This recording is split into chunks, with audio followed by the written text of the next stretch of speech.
Every complex system, from the smart home turning your lights on to these huge data centers powering the internet, relies on unseen brains. Right, these controllers working behind the scenes. Exactly. They're constantly orchestrating this, well, digital ballet, making sure everything starts up and runs smoothly. But for the admins, how do they actually manage this intricate dance? Yeah, it's all about precision, isn't it? And control, making sure those critical services are available when needed, behaving predictably, always. That really sets the stage. Today, we're taking a deep dive into that fascinating world, GNU Linux Service Management. Mm-hmm. Our mission is to unpack the essential tools, the techniques that a Red Hat certified system administrator and RHCSA uses to manage, and crucially, startup services on these powerful systems. Yeah, the startup part is key, getting things running reliably from the get-go. We're pulling insights from a really comprehensive article on Linux Service Management Essentials. The idea is to give you a shortcut, to understanding the core concepts, maybe some of the pain points these tools actually solve, and some interesting facts that make these Linux systems tick. And as we go, we'll touch on some key terms you'll definitely run into.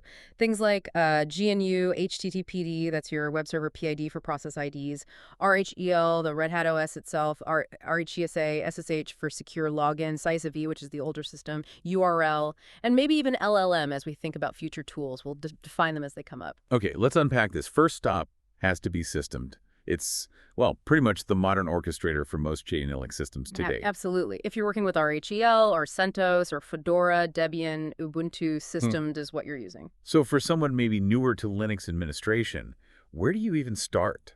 How does it organize everything? What's the basic building block?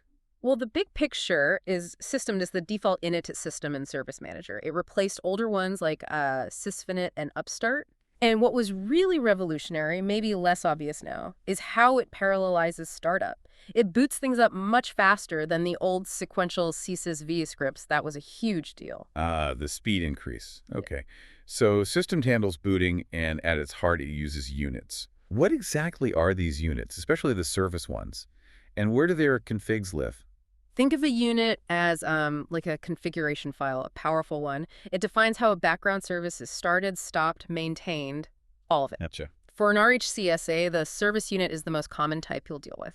Services like XYHD, that's your secure shell daemon, or HTTPD for web servers, firewalled for the firewall, they're all managed as system service unit. And then files themselves. You'll typically find them in usr system for standard packages, or etc. system if you've made custom changes or overrides. The etc. path takes precedence. Clear. And admins mostly interact with these units using the systemctl command. Let's maybe walk through some key systemctl commands, like how do I just check the status of a service, see if it's okay? Yep, that's systemctl status service name. And it gives you a really good overview. Like what? Well, its current state, active, inactive, failed. Recent log messages right there, which is super handy. And crucially, it's process ID, the PID, that unique number for the running process. Essential for troubleshooting, Definitely. And what if I want a service to start automatically when the system boots up? Or maybe not start? Right. For automatic startup, it's systemctl enable service name. That creates the necessary links so system knows to start it at boot. And to stop that.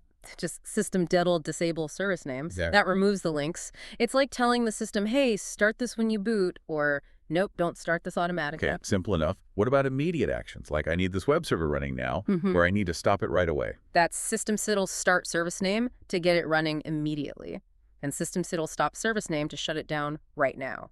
These give you instant control in your current session, but they don't change whether it starts at the next boot. That's what enable and disable are for. Right, the separation between current state and boot time state. Now here's one that I know tricks people up sometimes. Restart versus reload. Are they basically the same? No, definitely not. That's a really key distinction. System-Lite restart service name does exactly what it sounds like. It stops the service completely and then starts it again. Okay. Full stop, full start. Exactly. This usually means a brief moment of downtime for the service. It's necessary when you've made config changes that the service can only pick up on a fresh start. And reload. Systemctl reload service name is gentler. It tells the service to try and reread its configuration without a full stop and start. It's much faster and avoids downtime. But, and this is important, the service has to be specifically designed to support reloading. Not all services can do it. Okay. So reload is better if supported. restart is the fallback, or for bigger changes. Makes sense. How does an admin get a bigger picture? See all the services running, or maybe all the ones installed? Good question. To see what's currently active and running, you use systemctl list units type service. That shows you the live state. Just the active ones. Right. But if you want to see all installed services and whether they're set to start at boot enabled or disabled, you use systemctl list unit files type service. Okay, list units for active, list unit files for configured status. Yep. And understanding the difference between, active, inactive, enabled, disabled, static, masked, failed, all those states is really vital for troubleshooting and just knowing what your system is supposed to be doing. You mentioned masked. What if you need to be absolutely, positively sure a service cannot start? Like, not manually, not automatically, nothing? That's exactly what mask is for. Systemctl mask service name. What does it actually do? It creates a symbolic link from the service's unit file location, like in Nexus system, directly to dev null. Ah, the black hole. Precisely. So system literally can't find a valid unit file to start. It effectively makes the service disappear from system's perspective until you unmask it. I remember once spending way too long debugging why a service wouldn't start manually, only to finally realize someone had masked it. Classic facepalm moment. It's powerful, but yeah, use it carefully. Good tip. Okay, beyond controlling services, we need to see what they're doing, especially when things go wrong. Logging. You mentioned Systemed has its own tool. It does. Journaling Glue. It's the integrated logging system for Systemed. All the output from services managed by System plus system messages goes into the journal by default. And how do you filter that for just one service? Easy. Journal.exe.tool of a service name. The UE stands for unit. It shows you just the log entries for that specific service unit. Invaluable for digging into problems. And really quickly, you mentioned System replaced older systems. It also uses targets instead of run levels. Yeah, that's right. Instead of the old numbered run levels, like run level 3 for multi-user text mode or 5 for graphical, System uses descriptive targets, like multi-user.target or graphical.target. That's the advantage. They're more flexible, targets can group units together, have dependencies, and manage system states in a more robust way than the old linear run-level concept. It fits better with the parallel startup idea. So wrapping up System, why is getting a handle on all this so crucial for an RHCSA? What's the real-world impact? It's absolutely fundamental. I mean, misconfiguring systemed units or not knowing how to check their status can lead to anything from slow boot times, which annoys users, to critical business services just failing silently. Right. Big impact. It's not just about memorizing commands. It's about understanding how the system boots, how services are managed, ensuring uptime, ensuring stability for your entire infrastructure. If you're serious about managing modern GNU Linux, you have to be proficient with Systemed. It's non-negotiable, really. Makes perfect sense. Okay, so speaking of older systems, our next tool to config feels a bit like a step back in time, but the source says it's still relevant. It definitely is, yeah. It bridges that legacy gap. While Systemed is the standard now, Chingfug is there for backward compatibility with the older SysVinit style init scripts. Why would you still need that? Well, in big companies, enterprise environments, you often have a mix of systems. You might have newer apps running on RHEL 8 or 9 using Systemed, but also some critical legacy application that was built years ago and still uses an old citusv init script, init citus init dot. You need to be able to manage both. Ah, the mixed environment problem. So how does checkconfig actually work with those older scripts? It mainly manages symbolic links. In the old systemctl world, you had directories like etcetcrc.drc3.d, etcetcrc.drc5.d, corresponding to run levels. Checkconfig would create or remove symlinks in these directories, starting with S for start or K for kill, to tell the init system whether to start or stop a service at that run level. So it's all about those S and K links in the RC.D directories. Pretty much. Even though modern systems use system targets, many packages still ship with those legacy etc.d scripts. And checkconfig provides that familiar way to toggle their boot time behavior based on run levels, even if Systemed is interpreting those run levels as targets behind the scenes. What are the main checkconfig commands an admin would use? The basics are pretty straightforward. Checkconfig list shows you all the sysv services it knows about and whether they're configured to be on or off for each run level. Okay, a status check. Right.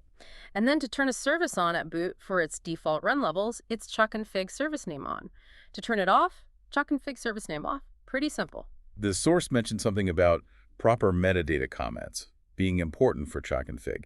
Why is that such a critical detail? Oh, absolutely vital. For ChuckConfig to even recognize and manage a service script found in init.d, that script must have specific comments near the top, usually lines starting with hashtag ChuckConfig, followed by default run levels and start-stop priorities, and maybe hashtag description. LSB headers, sometimes called. Exactly, Linux standard base headers. Without those specially formatted comments, chuckconfig adds service name won't work, and chuckconfig basically won't know how to handle the script properly. It can't figure out dependencies or defaults. Got it.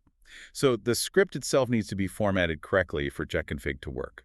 And on a modern system, say RHEL 8 or 9, how does checkconfig actually interact with system? Does it just ignore it? No, interestingly, in many modern distributions, checkconfig often acts as a kind of compatibility wrapper. A wrapper? How so? When you run checkconfig service name on, for instance, it might not directly create the old symlinks anymore. Instead, it translates that command into the equivalent systemd command, maybe like systemctl will enable service name. So it talks to systems underneath. Often, yes. It provides that familiar checkconfig interface for admins who know it or for legacy scripts that expect it, but the actual work of disabling the service might be handed off to systemd. It smooths the transition. That's clever.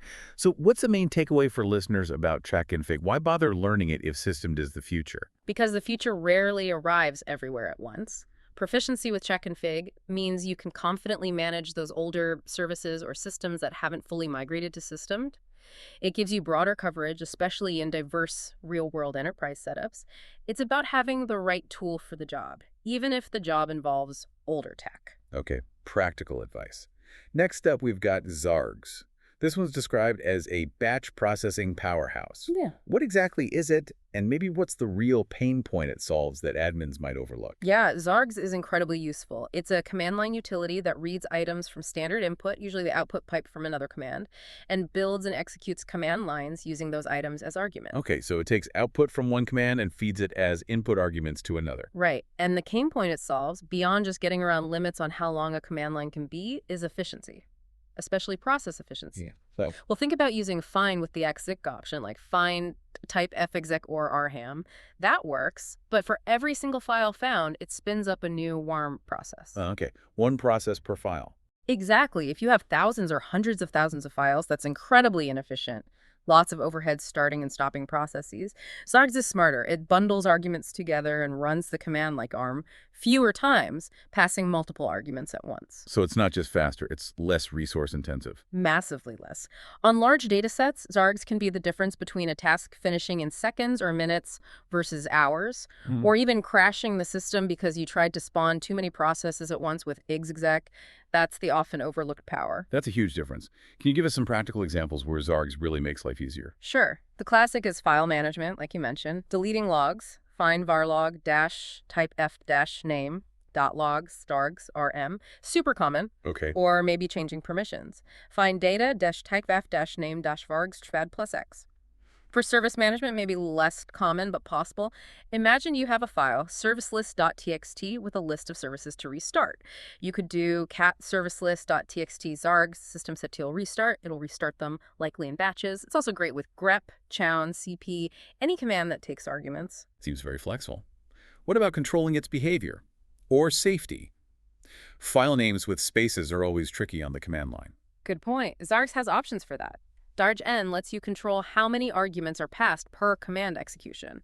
Maybe you only want to pass one argument at a time, or 5. Okay, batch size control. Right. Darg-P is great for safety, especially with destructive commands like rm. It prompts you before executing each command line it builds. Execute this command, -n, gives you a chance to back out. That's handy. And the spaces issue. That's where -0-0 is crucial.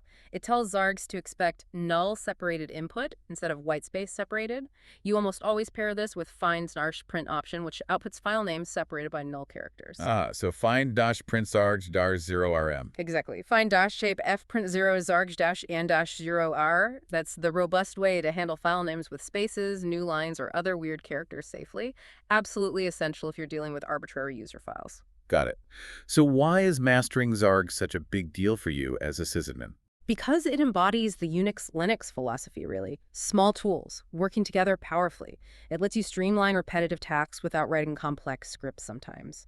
It handles huge amounts of input efficiently and stably. It reduces complexity and boosts performance for common bulk operations. It's just a fundamental tool for automation and efficient command line work. Okay, makes sense. From command line efficiency to full-blown automation. Our final topic is using Python scripts for service management.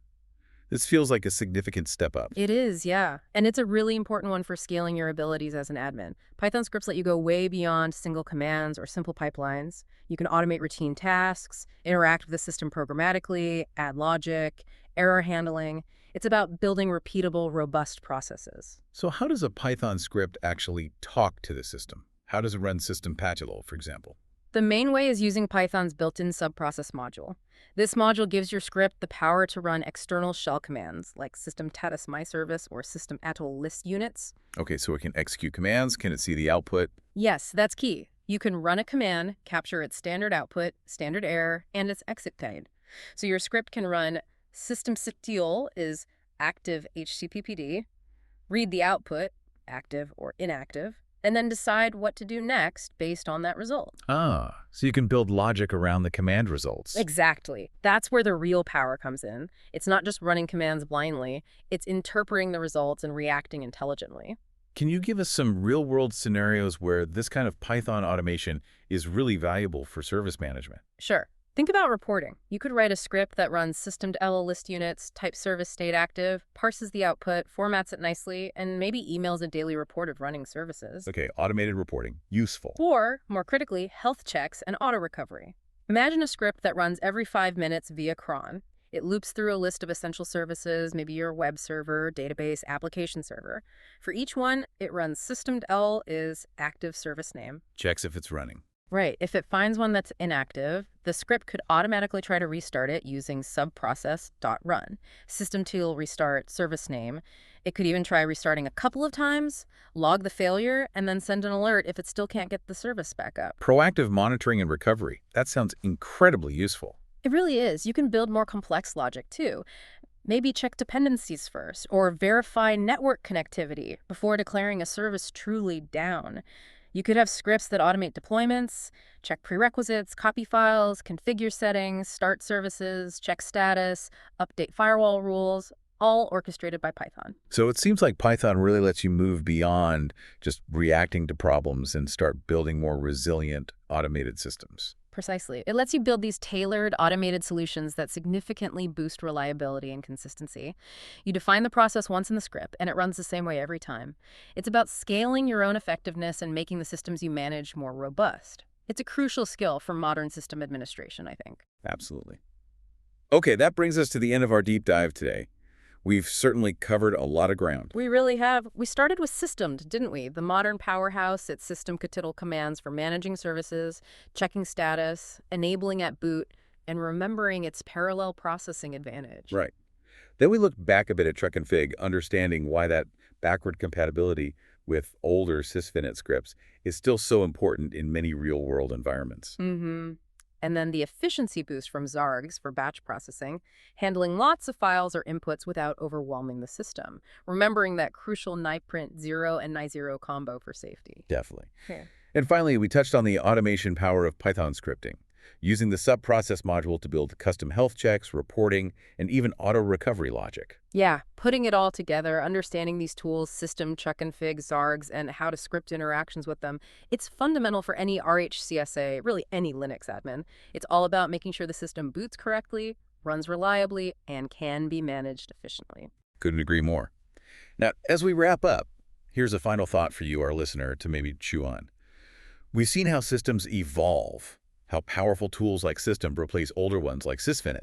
And we see new things emerging, like maybe large language models, LLMs, that could potentially help write scripts or analyze logs in the future. Right. The landscape is always changing. So what do you think is the most important skill for a system administrator to cultivate going forward? Is it mastering every detail of the absolute latest tool, like becoming a deep system guru? Or is it maybe focusing more on understanding the underlying principles, how systems boot, how processes are managed, networking fundamentals, the things that tend to stay constant even when the specific tools change? That's a great question. Where should you focus your learning energy? How will you continue to adapt and thrive in this world of constantly shifting digital infrastructure? Something to think about.